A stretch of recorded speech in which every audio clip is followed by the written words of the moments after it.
Seguimos acá de Crimen y Castigo trabajando con los compañeros. A estas horas nos están acompañando también. Muchas gracias a todos los compañeros. 1 de mayo están dedicando todo su esfuerzo para llevarle a todos ustedes la información de primera mano. Y la información estuvo en el norte del país, o está aún en el norte del país, porque esto sigue en pleno desarrollo. Recordemos 6 delincuentes que fueron abatidos en un enfrentamiento policial. Hay detenidos también y vamos a seguir ampliando la información con Iván Leguizamón, quien está desde Santa Rosa de la Guaraí, haciendo ya los reportes, no solamente para lo que es ABC TV, también todo esto lo van a ver en la edición impresa, que también estamos preparando ya para mañana con todos los detalles, con fotografías, con todo el equipo que fue a trabajar en ese lugar. De alguna forma, Iván, hablábamos de que funcionó la estrategia policial. ¿Cuántos policías y de qué agrupaciones estuvieron allí? Estábamos viendo que el mismo comandante de la policía estuvo trabajando. Sí, si vamos a irnos en orden jerárquico, el que estuvo a la cabeza fue el propio comandante, el comisario general director Gregorio Walter Vázquez Alderete, quien desde anoche ya se encontraba también aquí por la zona norte del país. Nos consta, él fue uno de los que se puso la cabeza, los que en todo momento estuvo arengando al personal. Después también estuvo, por ejemplo, el director general de investigación criminal, que vendría a ser el cuarto al mando en la policía, el comisario general inspector Cándido Gómez. Él es quien tiene a su cargo todas las unidades investigativas de la policía. Estuvo el director de investigación de hechos punibles, que sería en el organigrama en la tercera escala jerárquica. Nos referimos al comisario general inspector Francisco Resquín, muy conocido porque muchos años fue jefe de antisecuestro y trabajó mucho tiempo por el EPP. El comisario Resquín, por ejemplo, es a su vez el jefe directo de las unidades técnicas especializadas. O sea, está el comandante, subcomandante, está el director general de investigación criminal, que decíamos Cándido Gómez. Debajo está el director de investigación de hechos punibles, el comisario Francisco Resquín, y debajo el jefe del departamento contra el crimen organizado, el comisario principal Gilberto Fleitas, cuyo equipo de trabajo fue el que localizó esta guarida. Fue el equipo de crimen organizado el que consiguió la posición y el que consiguió el informante para dar con estos delincuentes. Ahora bien, la fase operativa fue ejecutada por 40 efectivos destacados en el grupo Halcón, la base Halcón, que funciona en Curuzú de Hierro. Es un cuartel policial que sirve de base a los elementos tácticos que están afectados a la Fuerza de Tarea Conjunta. Es el famoso predio que había sido donado por el ahora asesinado Luis Lindström. Funciona en el límite entre Tacuatí y Curuzú de Hierro. Desde ahí fueron traídos 40 elementos tácticos que usualmente hacen incursiones contra el EPP, pero que en este caso fueron utilizados para atropellar la guarida de estos delincuentes. A esos 40 hay que sumarle 20 agentes de crimen organizado y luego ya se llegaron otros 10, por ejemplo, de criminalística, otra decena de efectivos de la Dirección de Policía de San Pedro, cuyo titular, el comisario general Cristino Aranda, también estuvo apoyando. Después llegó el director de policía de Amambay, el comisario principal Ignacio Rodríguez, con su equipo. Para el mediodía fácilmente había 100 policías en la escena. Y después también se llegaron vehículos militares. Había un contingente de por lo menos 30 militares, 30 comandos militares, que a su vez actuaron en un helicóptero artillado, que sobrevoló por un espacio reducido. ¿Por qué? Porque justo cuando empezó el operativo escampó, pero después cuando el helicóptero iba a volar para hacer el patrullaje aéreo, empezó a caer de vuelta la lluvia. Entonces no podía despegar el helicóptero. Recién cuando hubo un pequeño margen en el clima, ahí recién el helicóptero hizo un par de vuelos sobre la zona en la que se había desarrollado el tiroteo. Pero sin embargo, hasta ahora, yo tengo 6:35 de la tarde casi, hasta ahora no tenemos reportes de que haya sido encontrado o abatido otro delincuente, lo que no quiere decir que el operativo terminó, porque también se llegaron agentes de refuerzo que seguramente van a amanecer en el monte. Así como ayer amaneció un grupo, hoy seguramente va a amanecer otro que va a ejecutar la segunda fase del operativo de persecución de estos maleantes refugiados en el monte, en la falda de los cerros. 2 puntos para ir aclarando, Iván. El tema de quién era la estancia y de hace cuánto tiempo esta banda estaba en ese lugar. La estancia, según uno de los detenidos, le pertenece al papá del ahora herido en Asunción, Roberto Núñez Portillo. El muchachito dice, es la propiedad de mi abuelo. Pero el casco central, por llamarlo así, es decir, la casona, no tiene muchos lujos. Es una casita modesta. PTI, Oga y Pejengüey. O sea, no es tampoco gran cosa para decir que se trata de un establecimiento ganadero, no. Se lo dice, una estancia porque funciona como tal en una zona así rural. Pero la fortaleza que se está construyendo a 100 metros de esa casona donde estaban escondidos, sí da cuenta de que recientemente hubo una inyección económica muy importante de esta familia para empezar a edificar esta construcción que ahora seguramente va a quedar a medio terminar. ¿Y hace cuánto estaban allí en el lugar? El grupo grande, digo, Iván, porque vos hablabas de que hubo prácticamente una sociedad al respecto. El asalto fue el 5 de abril en Coronel Zapucaya. Seguramente el 6 de abril se unieron los 10 brasileños, pero el otro equipo de paraguayos, el de los narcotraficantes y secuestradores, ya estaba instalado, se cree, desde hace 2 meses, por lo menos. Lo que pasó acá fue una sociedad de conveniencia para todos. ¿Por qué? Porque los marihuaneros, que eran minoría en Capitán, se sentían desprotegidos. Entonces se aliaron con los asaltantes y secuestradores. Es decir, los asaltantes brasileños vinieron a incorporarse a este grupo para aumentar el número y defenderse entre ellos. Lo que a su vez le sirvió a los marihuaneros que estaban trabajando acá porque contaban con el respaldo y por sobre todo con las armas que trajeron los brasileños que actuaron en Coronel Zapucaya. Sí, y un detalle que me llamó la atención, más allá de que en el Amambay ocurren muchas cosas siempre y a veces perdemos ya el hilo de la cuestión, vos hablabas de que se dedicaban a secuestrar, hacían secuestro express por lo que entendí y luego lo soltaban. ¿Hay posibilidad, Iván, de que muchos de esos casos ni siquiera fueron denunciados? De hecho, ninguno, Osvaldo. De hecho, hoy nos enteramos que era persecución a un caso de secuestro express, lo dijo el fiscal Marcelo Pecci. Pero de hecho la mayoría de los...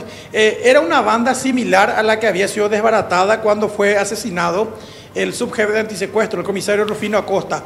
Eran grupos de delincuentes comunes que emigraron a la industria del secuestro y se iban, por ejemplo, le sacaban de su estancia a un brasileño, le retenían en el monte por 24, a veces hasta 48 horas, le sacaban el dinero que podía y después le regresaban a su vida cotidiana. Así operaban. Varios de estos casos no se denunciaron y varios de estos casos ni siquiera se conocieron en el Paraguay porque ocurrieron al otro lado de la frontera. Lo que se cree es que cruzaban a Coronel Zapucaya porque es frontera seca. Hoy nosotros incluso llegamos también hasta Capitambado, cruzar a Coronel Zapucaya, que es el municipio brasileño, es sumamente fácil. Se llega a Capitambado, se conducen 30 metros más y ya se pasa la calle hacia el lado brasileño. Entonces lo que se cree que pasaba es que secuestraban en Brasil, tranquilamente venían 30 kilómetros con su víctima, la escondían en ese lugar, una vez que se cobraba el rescate, la sacaban de vuelta y la devolvían a Coronel Zapucaya. Era así como aparentemente funcionaba este esquema. ¿Y cómo podríamos describir esa zona? Sobre todo para la gente como yo que no conoce esa región. Era un sitio clave, estratégico, digo, en el sentido de que no podían ser detectados por los organismos de seguridad y porque se podían mover rápidamente hasta la frontera y luego ocultarse, digo, o hacer la vuelta, digo, hasta el lugar del escondite. Osvaldo, Daiporio Topanas se cuela en ese lugar. Cierto, a 500 metros de la ruta, ahí cerquita, pero ni siquiera los vehículos se ven desde el tramo de la ruta 11.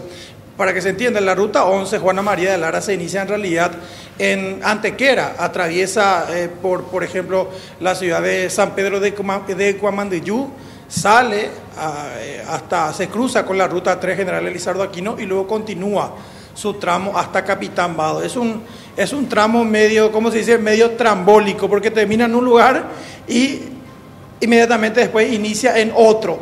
Entonces, ese camino, ese antiguo tramo de la ruta 11 es el que ahora quedó asfaltado. Es el camino que va a Yaguareté Forest, una zona también de dominio del EPP. El camino, el cual transitamos hoy y que está completamente asfaltado desde Santa Rosa hasta Capitambado, que son 140 kilómetros, hasta hace 3 años era el escenario, era uno de los bastiones del EPP. Hay que recordar, en julio del año 2015, cuando el Papa Francisco se despedía de Paraguay, el EPP perpetró 2 atentados consecutivos.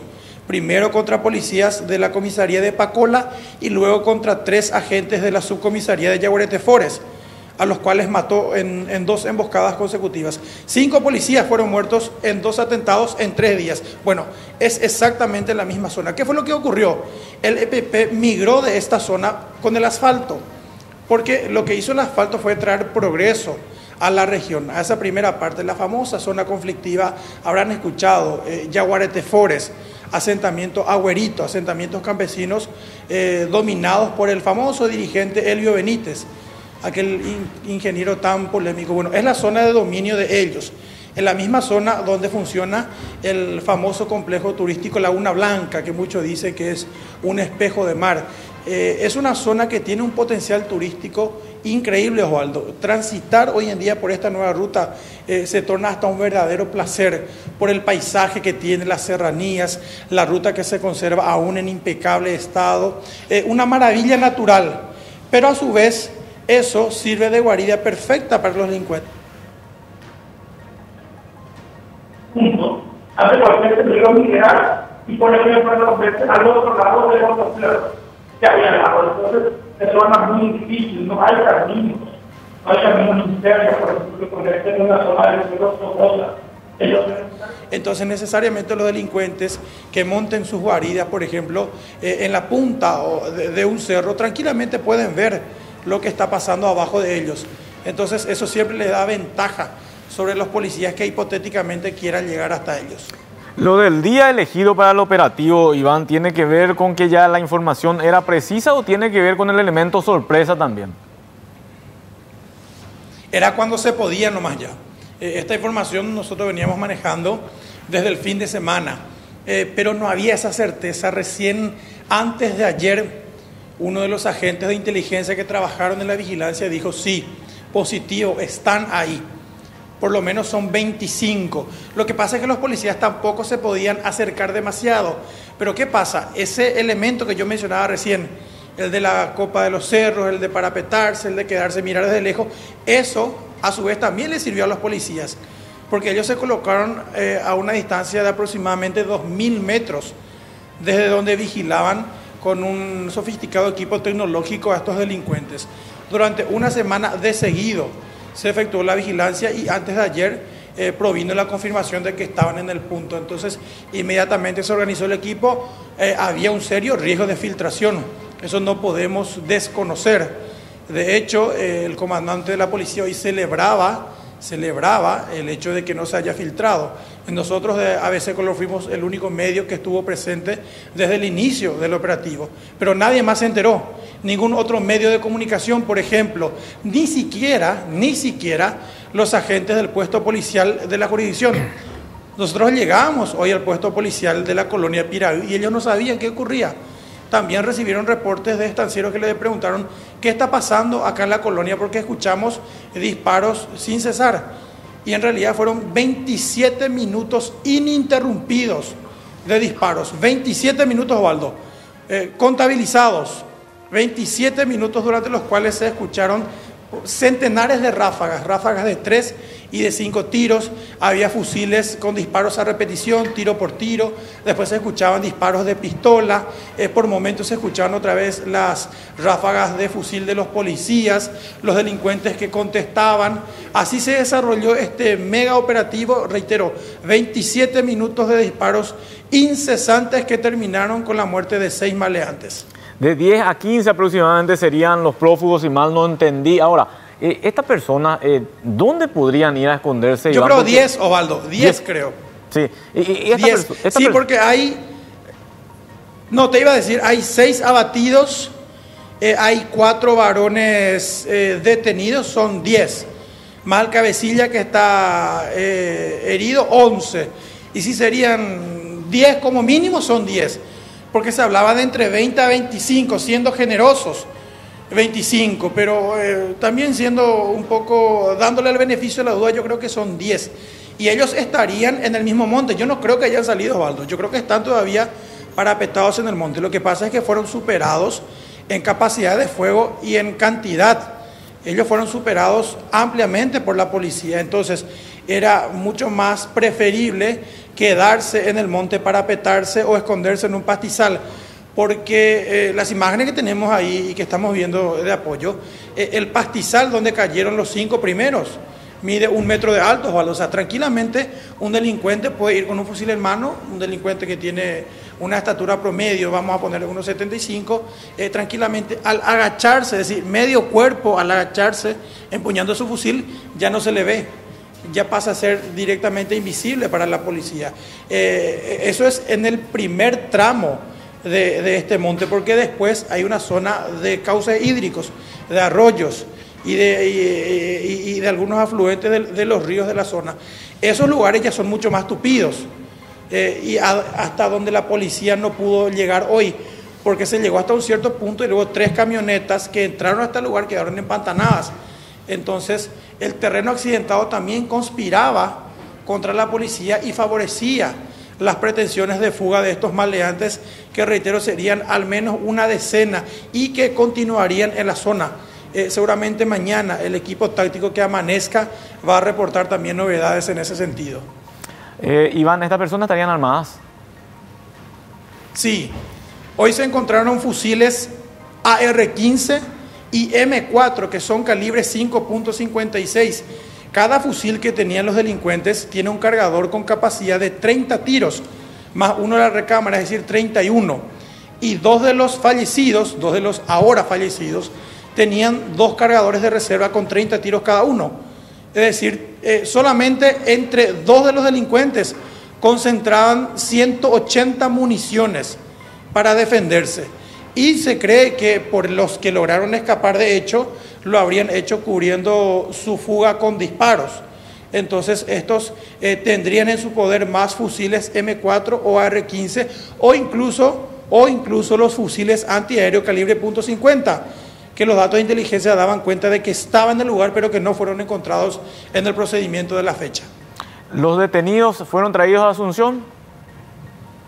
Sí, al mediodía partió un convoy que llevó a los 5 detenidos, 4 varones y una mujer, desde aquí, de la zona de la colonia Piraí hasta Asunción. Nos dijeron que los varones iban a quedar detenidos en la sede del Departamento de Investigaciones y que la mujer sería remitida a la comisaría 17.